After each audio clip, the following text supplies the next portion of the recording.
Well, on the special occasion of the 12-year anniversary of ETNOW, we had Manish Chokhani coming and talking to us and sharing his knowledge on markets and what he feels going forward could be the theme to look forward to, and what exactly does he expect to play out going forward as well.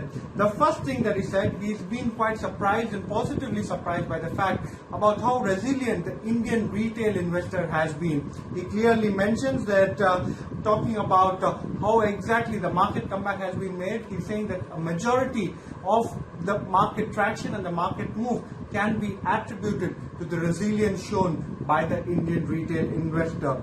He is also saying that as far as India is concerned, the last decade was one in which India has not really performed to its complete potential, but he believes that in the coming decade, India will definitely perform and be a strong outperformer amongst its peers. Now, going forward, what he's saying is that, talking about the entire ecosystem, he believes that there are many changes that are happening as far as the entire ecosystem is concerned. He believes that there is a gush of money coming in due to the changing ecosystem, and this is something that is helping to fund and make sure that Indian entrepreneurs had significant expansion plans as well. He believes that, talking about markets, he believes that valuations, of course, are stretched.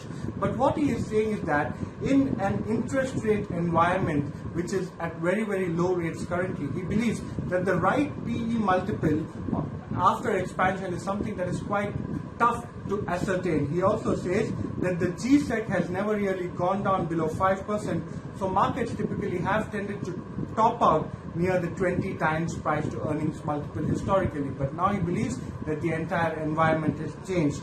Now, when you're talking about profit pools, something very interesting that he has spoken about, he's saying that no one really seems to care about profit pools anymore, given the fact that there are expectations that in the significant future that there can be a very, very large conglomerates that will actually be present in each individual sector and each individual industry.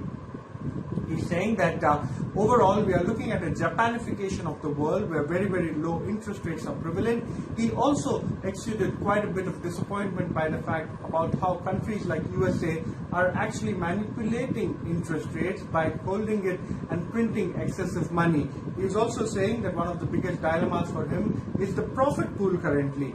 Going forward, he's quite optimistic about how financialization as a theme in India will definitely play out. He's saying it is very important to take the per capita income higher in the country. He believes that this is one particular industry or one particular statistic that India is definitely lacking in. He is saying that rise in asset prices too is, according to him, a form of inflation. He is saying that there is a requirement for money to be taken from financial assets and be put into the real economy so that there can be real rise.